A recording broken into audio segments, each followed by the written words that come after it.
सुंदर बाला सचिर दुलाला नाचत श्री हरि कीर्तन में।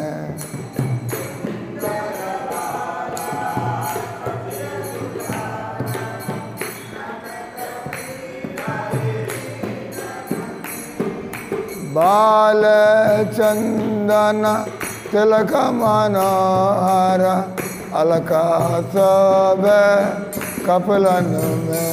తీవే పుస్తకాలండి అందరికీ ఏం చేస్తూ ఉంటారు?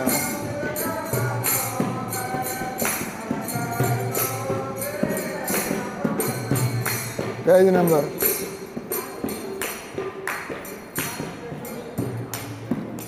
बाल चंदन तिलक मनोहर अलका सब कपलन में।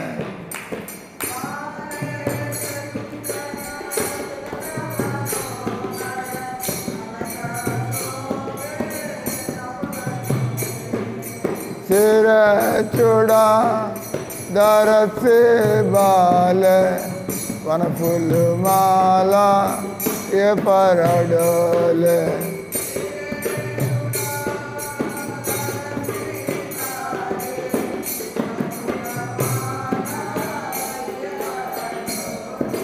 सिर चूड़ा दर से बाल वन फूल माला ये पर डोले। अటు కూర్చోండి అరివాల్ వాళ్ళ మధ్యలో కూర్చో అందరు చూస్తారు.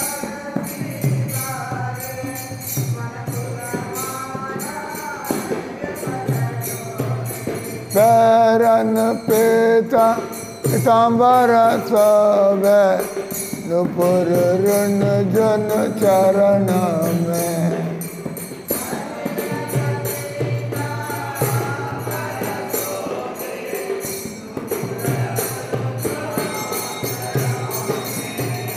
पैरन पेता पीताम्बर सब नुपुर ऋण जन चरण में।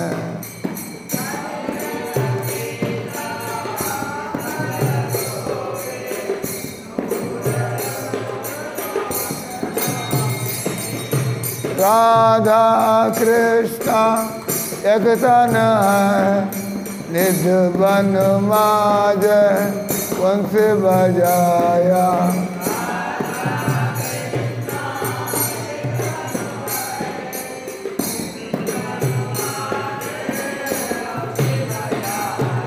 राधा कृष्ण एक तन है निज वन माज वंश बजाया।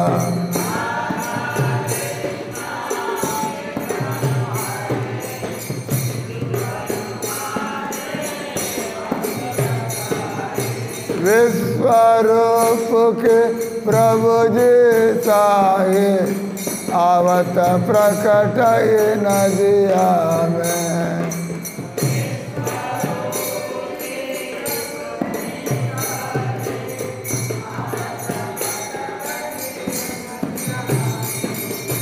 विश्वरूप के प्रभु जी साहे आवत प्रकट नदिया में।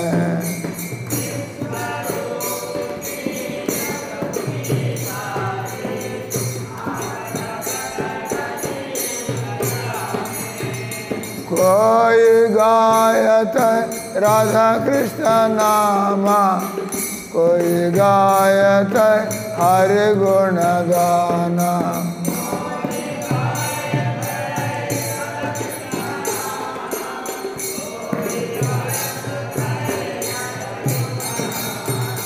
कोई गायत राधा कृष्ण नामा कोई गायत हरि गुण गाना।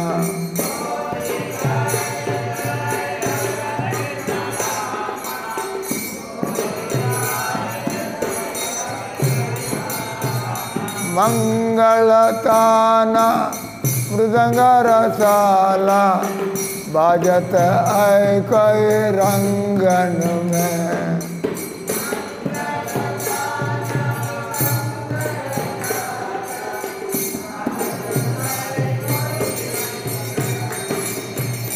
मंगलतान मृदंग रसाल बाजत ऐ कोई रंगन में।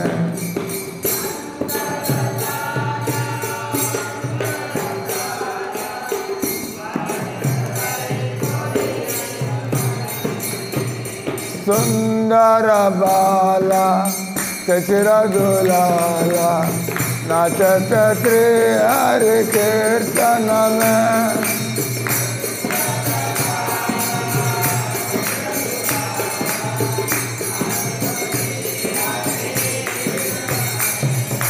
बाल चंदन तिलक मनोहर अलका शोभे कपुलन में।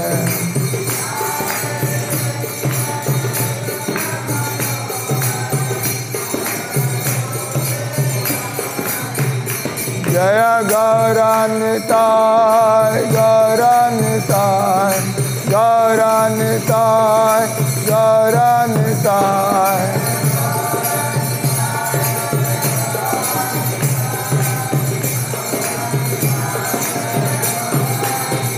जय प्रभुपादा प्रभुपादा प्रभुपादा प्रभुपादा।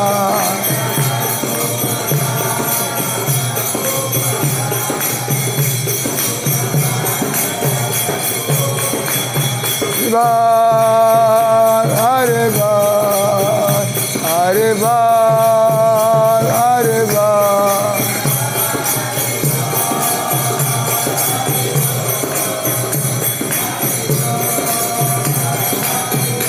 नित्य गौर हरे बाल हरे बाल हरे बाल हरे बाल।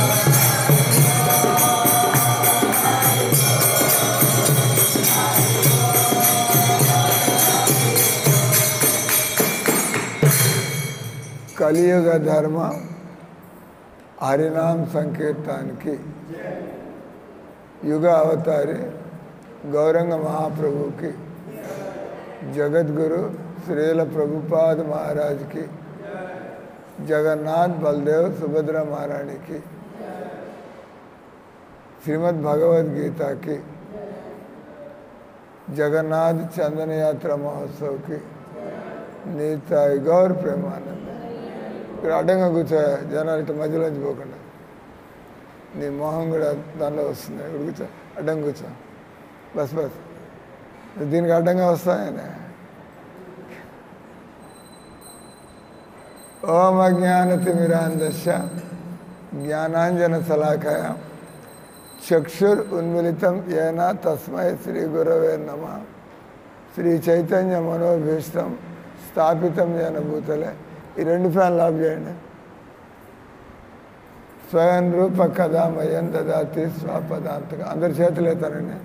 జయ శ్రీకృష్ణ చైతన్య ప్రభు నిత్యానంద శ్రీ అద్వైత గదాధర శ్రీవాసాది గౌరభక్తవృంద.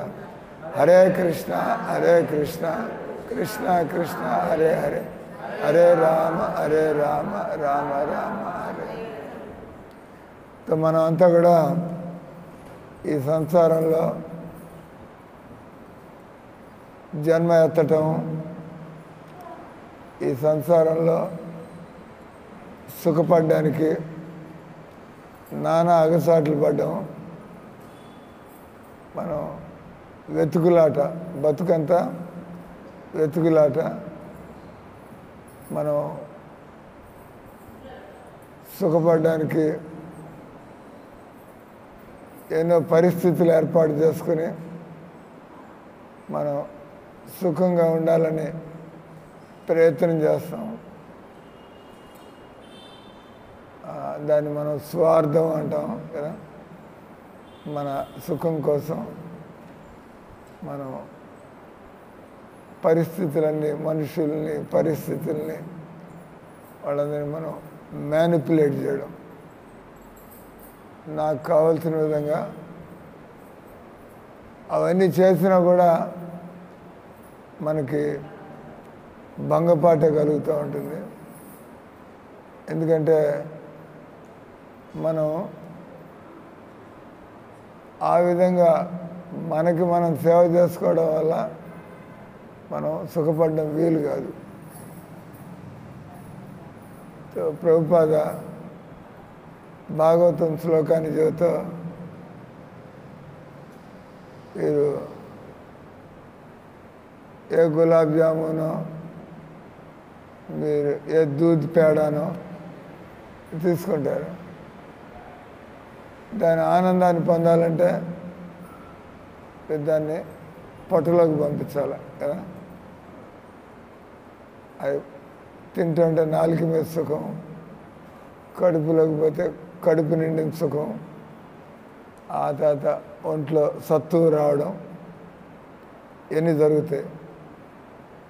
మీరు చేతులు ఆ లడ్డూనో గులాబ్ జామునో పట్టుకుని దీన్ని నేనే అనుభవించాలా, పొట్టకెందుకు ఇవ్వాలా, అప్పుడు ఏం జరిగేదేం లే. చేతులు అనుభవించలేవు, రుచి అనుభవానికి రాదు, కడుపు నిండదు, మనకు బలం రాదు, మళ్ళీ ఆలోచించాలి. ఈ చేతుల పని పొట్టకు సేవ చేయడం, ఈ కాళ్ళ పని పొట్టకు సేవ చేయడం. ఆ విధంగా కాళ్ళకి చేతులకి బలం కలుగుతుంది కదా. అదే రకంగా ఏ రోజైతే మనకు అర్థం అవుతుందో మనం దేవుని పక్కన పారేసి మనం దేవుడిని పట్టించుకోకుండా నాకు ఆ చీర కావాలా, ఈ చీర కావాలా, నాకు అట్లాంటి ఇల్లు కావాలా, ఇట్లాంటి ఇల్లు కావాలా, ఆ కారు కావాలా, ఈ కారు కావాలా అన్నీ తెచ్చి కూడా మనకి భంగపాటే, మనకి ఆనందం ఏం కలగదు. ఎందుకంటే అవన్నీ శరీరానికి కొంత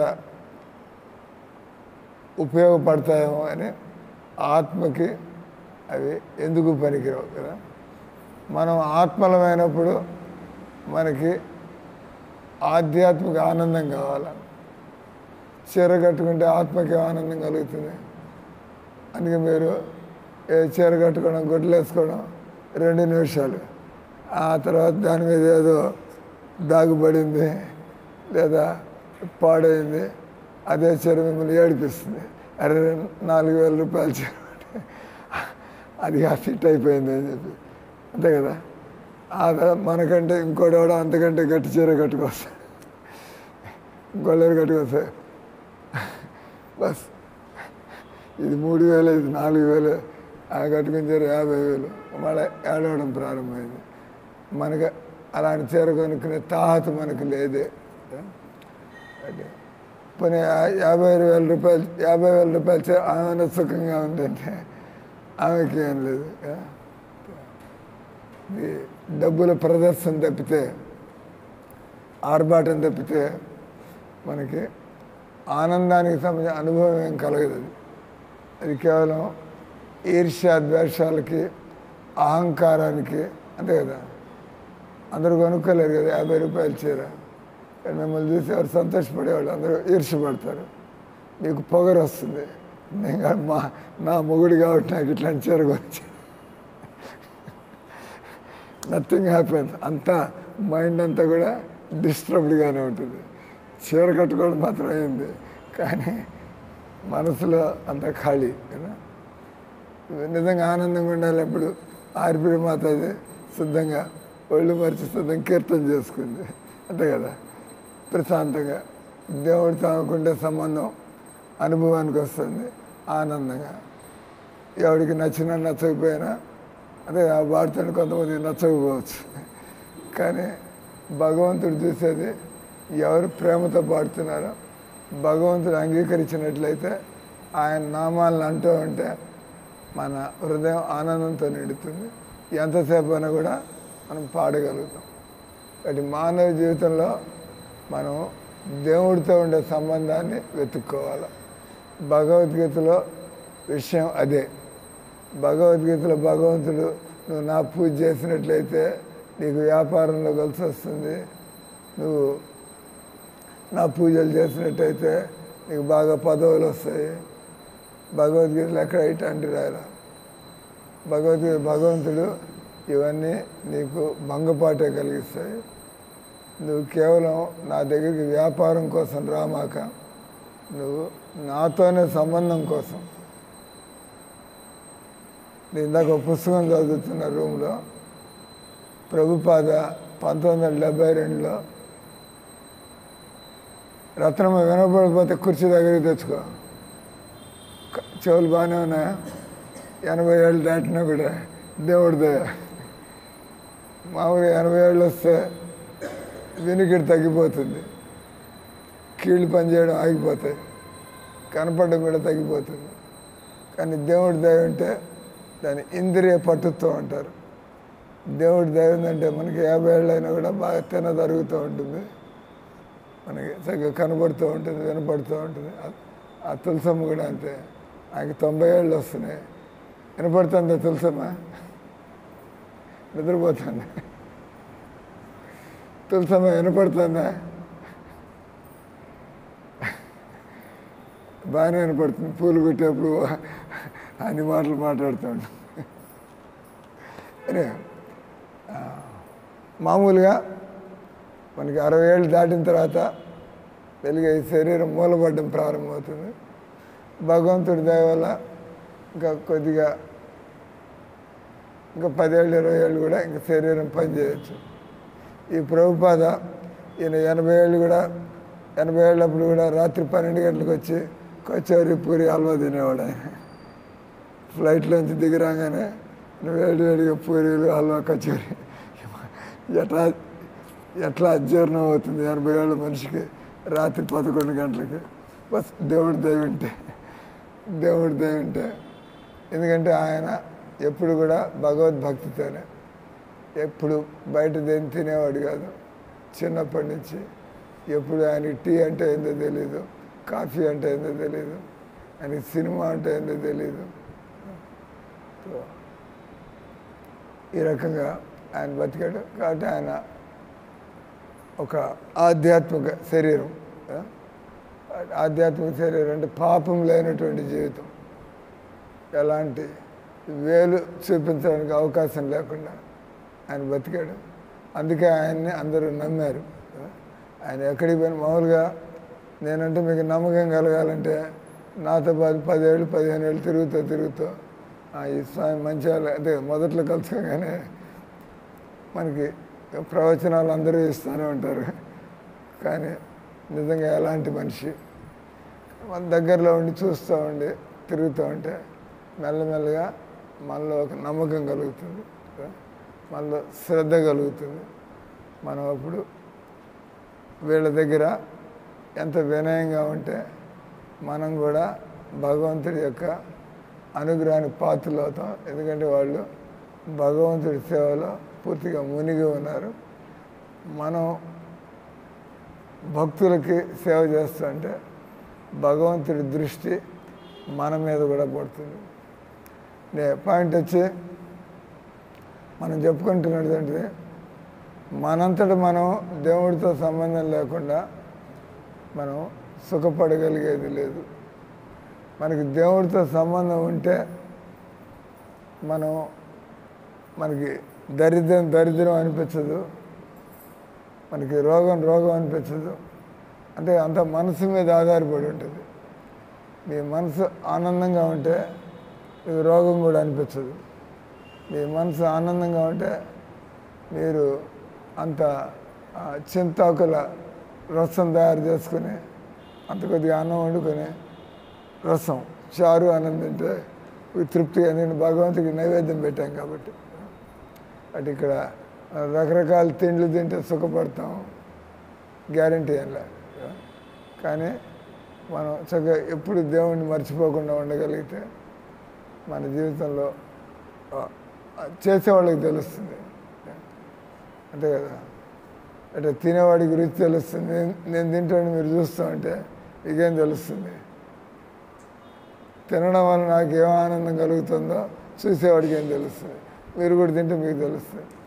అలా భగవంతుడి భక్తి చేసేవాళ్ళు ఎందుకు వాళ్ళు నిద్ర తగ్గించుకొని తిండి తగ్గించుకొని వాళ్ళు ఇంకా భగవంతుడి సేవల్లో వాళ్ళు ఎలా బతుకుతున్నారు, ఎందుకు బతుకుతున్నారు అది చేసేవాళ్ళకి తెలుస్తుంది.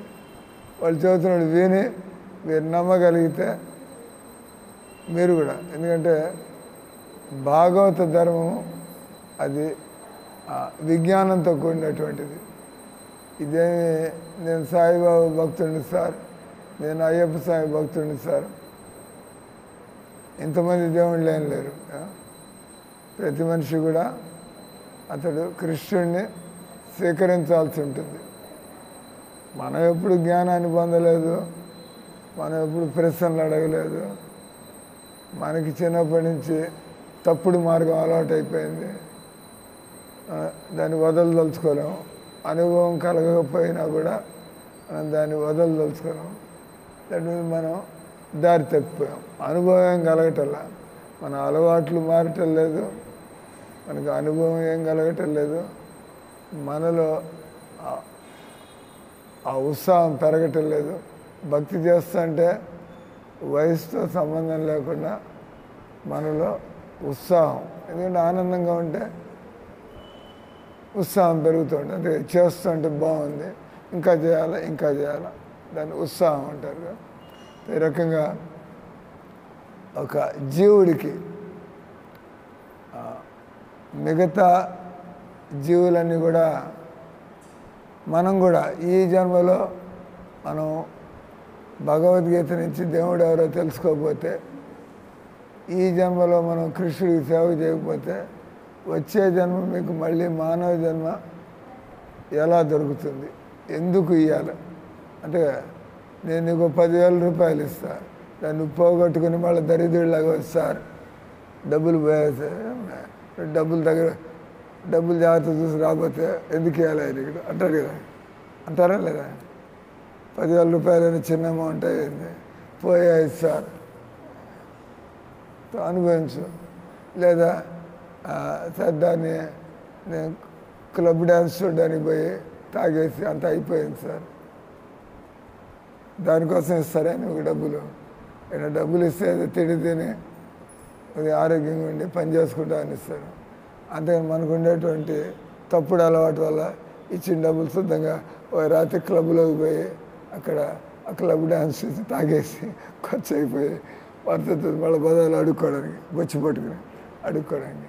అంటే 10,000 ఇస్తే దాంతో ఎలా దీంతో నేను వ్యాపారం చేసుకోవచ్చు, ఎలా దీన్ని నేను ఖర్చు పెట్టుకుని రొటేషన్ పెట్టుకుని, అంతే కదా. ఏదైనా డబ్బులు ఇచ్చేవాడు ఇంకా మీరు అడుగు తినేవాళ్ళ బతాడు కదా, దానితో నేను ఎలా నా పనులని ఇది చేసుకుని నేను ఎదగాలి జీవితంలో, పెట్టుబడి కదా, ఇన్వెస్ట్మెంట్. ఈ రకంగా భగవంతుడు మానవ జన్మ ఇచ్చాడు. ఎందుకంటే ఈ సంసారంలో ఎండలు ఉన్నాయి, చీమలు దోమలు ఉన్నాయి, ఈ సంసారంలో మోసాలు అన్యాయాలు ఉన్నాయి, ఈ సంసారంలో ప్రమాదాలు ఉన్నాయి, ఈ సంసారంలో ముసలితనం ఉంది, చావు ఉంది, ఈ సంసారంలో మనం మోయలేని బాధ్యతలు ఉంటాయి. ఎవరికైనా కూడా ఎవరు ఖాళీగా ఉండరు ఇక్కడ, అందరూ కూడా. ఏమంటాడు, నీకు కావాల్సిన పని ఉందా లేదా, ఖాళీగా ఉన్నావా? కావాల్సిన పని ఉందా, ఖాళీగా ఉన్నావా? కావాల్సిన పని ఉందా? ఉంది. లేకపోతే చెప్పి ఇంకా చెబుతాం, లేకపోతే చెప్ప ఇంకా చెబుతాం. ఇక్కడ అందరూ బిజీగానే ఉంటారు, ప్రధానమంత్రి బిజీగా ఉన్నారు, మీరు కూడా ఖాళీగా ఉన్నారండి. రోజుకి చేయలేని పనులు మీ నెత్తి మీద ఉంటూనే ఉంటాయి, అది ఇది అది ఇది. మీరు అన్ని పనులు చేయలేం కాబట్టి మీరు ముఖ్యమైనటువంటి పనులు ప్రయారిటీ ఏవి తప్పకుండా చేయాలా, పిల్లకాయలకి భోజనం పెట్టాలా, ఇల్లు శుభ్రం చేసుకోవాలా, మనం ఏదో పూజ చేసుకోవాలి, తప్పవు అట్లా. కాబట్టి ఎవరు కూడా ఖాళీగా లేరు. అడుగు తినేవాడు కూడా ప్లాన్లు వేస్తూ ఉంటాడు. ఈరోజు శనివారం వెంకటేశ్వర గుడికి పోవాలా, ఈరోజు సోమవారం మూలాపేట శివాలయానికి పోవాలా, ఈరోజు వాడు బిజీయే కదా. జన్మాష్టమి జరుగుతుంది, ఇస్కాన్ మందిరం దగ్గర గొడ్డేసి కూర్చుంటే అన్ని ప్లాన్లు వేసుకుంటూ ఉంటాడు, ఎవరు ఖాళీగా ఉండరు కదా. కాబట్టి భగవంతుడు మానవ జీవితాన్ని ఆ విధంగా ఏర్పాటు చేశారు. ఎవరు కూడా ఖాళీగా ఉండరు, అయినా కూడా ఎవరు కూడా సుఖంగా ఉండరు. అంటే మనం నేర్చుకోవాలి జీవితంలో మనకి ఎప్పుడైనా భయం కలిగినా విసుగు వచ్చినా మనకి జీవితంలో విషయాలు తెలియకపోయినా వెంటనే మనకు ఆలోచన రావాలా, నాకు ఎలా జీవితాన్ని గడపాలా చెప్పేటువంటి వాడు ఎవడన్నా దొరికితే. మన తెలివితేటల్లో ఇన్నేళ్ళు గడిపేసాం, కానీ చేతికి అందింది ఏం లేదు, మనకి దొరికింది ఏం లేదు. కాబట్టి అంటే మనం ఆలోచిస్తూ బతుకుతూ ఉంటే ఎదుగుతాం, మనం యాంత్రికంగా బతుకుతూ ఉంటే ఎప్పుడు నేర్చుకునేది ఏం లేదు. అటు తెలివిగల వాళ్ళు యాంత్రికంగా బతకరు. ఇదేనా బతుకంతా పొద్దున్న లేవడం, పళ్ళు తోముకోవడం, వండుకోవడం, తినడం, టాయిలెట్కి పోవడం, డబ్బులు సంపాదించుకోవడం, పండుకోవడం. ముసలాళ్ళు అయితే ఆ పనులు కూడా చేసుకుని ఎవడు వండి పెడతాడు, ఎవడు మనల్ని టాయిలెట్ దగ్గర తీసుకెళ్తాడు. ఏమి ఈ రకంగా భగవంతుడు ఇచ్చిన సమయాన్ని మనం సద్వినియోగం చేసుకోకపోతే తర్వాత మనం పశ్చాత్తాపడాల్సి ఉంటుంది. నేను మానవ జన్మ దొరికినా ఎందుకు నేను సద్వినియోగం చేసుకోలేదు. ఇక్కడ మనం చెప్పుకునే పాయింట్, దేవుడితో సంబంధం లేకుండా, కృష్ణుడితో సంబంధం లేకుండా మన జీవితంలో ఏమీ ఎదుగుబాటు అనేది ఉండదు. అంటే మీరు దేవుడి దగ్గరికి రాకపోయినా దేవుణ్ణి నమ్మి ఆయన కృష్ణుడు కానట్లయితే మీరు జీవితంలో మార్పు ఏం రాదు. అంటే తెలుసుకోవాలి, మనం భగవంతుడు కల్పితమైన విషయం కాదు, భగవంతుడు ఊహాజనితమైనటువంటి విషయం కాదు. మనం మార్కెట్లో, రైల్వే స్టేషన్లో, బస్ స్టాండ్లోకి పోతే బుక్ స్టాండ్లో రకరకాల పుస్తకాలు అమ్ముతూ ఉంటారు. వాటిని ఏమంటారు తెలుసా? నావల్స్ అంటారు, లేదా ఫిక్షన్ అంటారు. అట్లా నావల్స్ అంటే ఎంటర్టైన్మెంట్ కోసం ఏదైనా ఐడియాలు వేసి రకరకాలుగా స్టోరీలు రాస్తూ ఉంటారు. అవి కల్పితాలు కదా. సినిమాలు కూడా కల్పితాలు, నవలలు కల్పితాలు. మీరు చూసి ఆ టీవీ సీరియల్స్ అన్నీ ఎంటర్టైన్మెంట్, ఏదో ఎంటర్టైన్మెంట్, కానీ నిజమైనటువంటి శాశ్వతమైనటువంటి మనకు అనుభవాన్ని ఇవ్వలేవు. ఏదో చూసినంతసేపు కొద్దిగా, ఆ తర్వాత విసుగు వస్తుంది, మూసి పారేసి. అంటే కళ్ళు పాడవుతుంటే, ఆకలి పుడుతుంటే టీవీ ముందు ఏం కూర్చుంటారు. తర్వాత చూసిందే చూస్తూ ఉంటే మనకి మీకు ముందరే తెలిసిపోతుంది వాడు ఏం డైలాగ్ అయిపోతున్నాడు. మీకు అలవాటు అయిపోతే సినిమాలు చూడడం, వీడు ఎలా డైలాగ్ అయిపోతున్నాడు మీకు అలవాటు. ఇంకా మీకు దాని మీద కూడా కొత్తది వెతుకుతూ ఉంటారు. ఇంకా ఏమైనా కొత్త అనుభవం ఏమన్నా. నావల్ అంటారు. నావల్ అంటే ఇంగ్లీష్లో కొత్త కొత్త విషయాలు. కానీ ఏ కొత్త విషయాలైనా కూడా అవి పాత విషయాలే. అంటే అన్నీ కూడా ఈ కాలానికి లోబడి ఈ శరీరానికి సంబంధించిన విషయాలు. దాని నిజంగా కొత్తదనం ఏం లేదు. అంటే మీరు ఇంట్లో తింటారు, పోయి కావాల్లో తినొస్తారు. ఈరోజు ఈ హోటల్లో తింటారు, రేపు ఇంకో హోటల్లో తింటారు. కానీ తినేది అదే కదా, ఇడ్లీ, వడ, దోశ, గులాబ్ జామును, ఇక తినేది. కానీ ప్రదేశం మారింది, అంతకంటే ఏం లేదు. ఈ రకంగా మనం అగచాట్లు పడుతూ ఉంటాం. ఏదో అనుభవం కావాలని చెప్పి, ఆ అనుభవం ఏందో కూడా మనకి తెలియదు. జీవితంలో ప్రతి మనిషి కూడా నాకు సుఖానుభూతి కావాలా అంటే ఇక్కడ భగవద్గీత చదువుతుంది, భగవంతుడు నాతో సంబంధాన్ని పెట్టుకో, అప్పుడు నీకు నిజమైనటువంటి ఆనందం కలుగుతుంది. ఈ శరీర ఆనందాన్ని భగవద్గీతలో, భాగవతంలో దాన్ని ఇల్యూజరీ హ్యాపీనెస్. ఇల్యూజరీ హ్యాపీనెస్ అంటే మీకు అనిపిస్తుంది, కానీ అది నిలకడగా ఉండదు. మీరు సారాయి తాగుతారు, కిక్ వచ్చినట్టు ఉంటుంది. అది అయిన తర్వాత డిప్రెషన్లో పడతారు. అంటే డిప్రెషన్. అంటే మళ్ళీ అది లేకపోతే మీకు ఏ సిగరెట్ బీడీ అలవాటు అవుతుంది, తాగిన ఉంటుంది. ఆ తర్వాత ఆ డోస్ పోయింది కాబట్టి మళ్ళీ మీకు డిప్రెషన్ వస్తుంది, మళ్ళీ తాగాలి, ఇంకా రోగాలు పాలవుతారు. డాక్టర్ చదివి ఇంకా తాగితే చస్తావా నువ్వు, నెత్తురుకొక్కుని చస్తా ఉంటాడు. ఆకలి ఏమైంది, మనకి ఏం దొరికింది? రోగాలు పాలయ్యి జేబు ఖాళీ అయ్యి చావుకు దగ్గర పడ్డారు. ముందు సుఖంలాగా దాన్ని ఏమంటారు, ఇల్యూజరీ హ్యాపీనెస్ ఏదైనా కూడా కదా.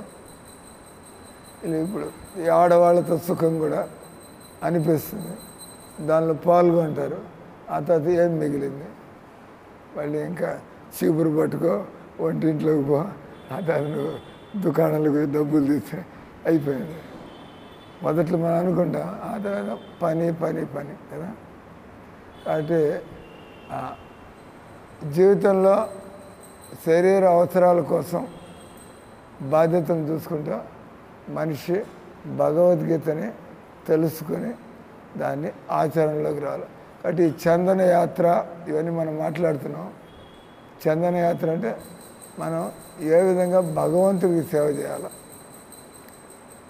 ప్రభుపాద చెబుతూ ఉంటారు, మన ధర్మము సేవ చేయడం.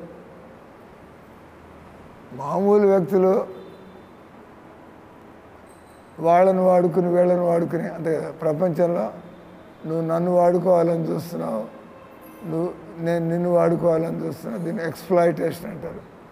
ఆ రకంగా ఎక్కువ మంది అట్లాగే ఉంటారు. 90% మంది ఇతరులను మనం మన అవసరాలకు ఎలా వాడుకోవాలో. కానీ సమాజంలో ఇంకా కొంతమంది మనం చూస్తూ ఉంటాం, వాడు పని పెట్టుకుని అందరికీ సేవ చేస్తూ ఉంటారు. అంటే మనం సుఖపడడం కంటే ఇతరులకు సేవ చేయడంలో వాడికి ఏదో ఆనందం కలుగుతుంది, అంతే కదా.